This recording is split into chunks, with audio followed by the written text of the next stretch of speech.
Tidak dapat saya sebutkan namanya satu persatu, namun tidak mengurangi rasa hormat yang tadi kami. Dan yang saya banggakan, teman-teman yang Masya Allah, cantik-cantik dan ganteng-ganteng. Masya Allah.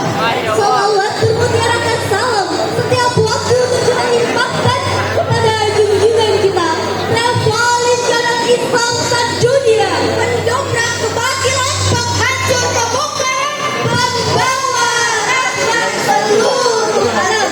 Ya Habibana wa Nabiyana wa Maulana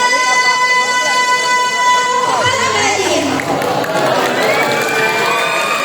Yang telah membawa kita dari zaman jahiliyah menuju zaman Islamiyah, dari zaman kegelapan hingga sekarang terang benderang pada pagi yang cerah ini. Jalan-jalan ke Cihampelas, jangan lupa membeli kembang. Kami merah bukan kembang, tapi kami tetap kompak.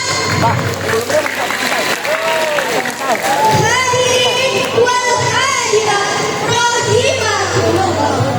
Teknologi yang semakin canggih membawa dampak luas di semua belahan bumi, tak terkecuali Indonesia.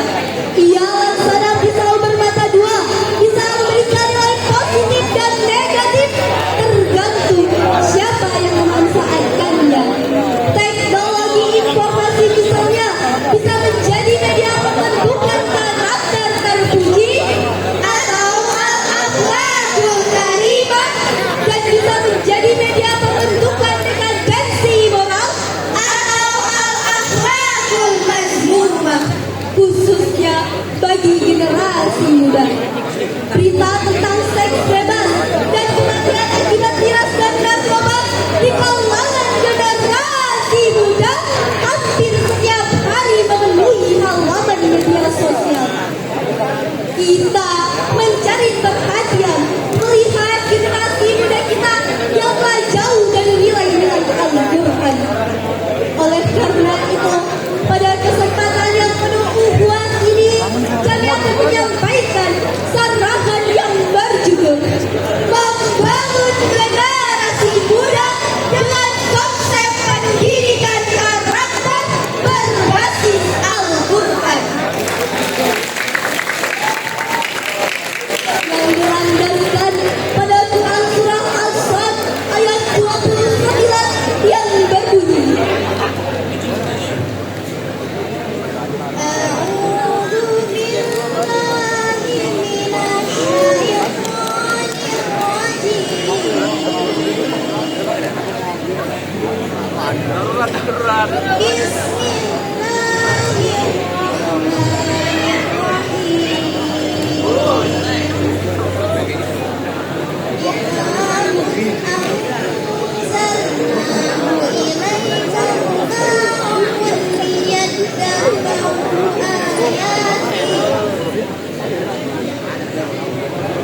Marilah kita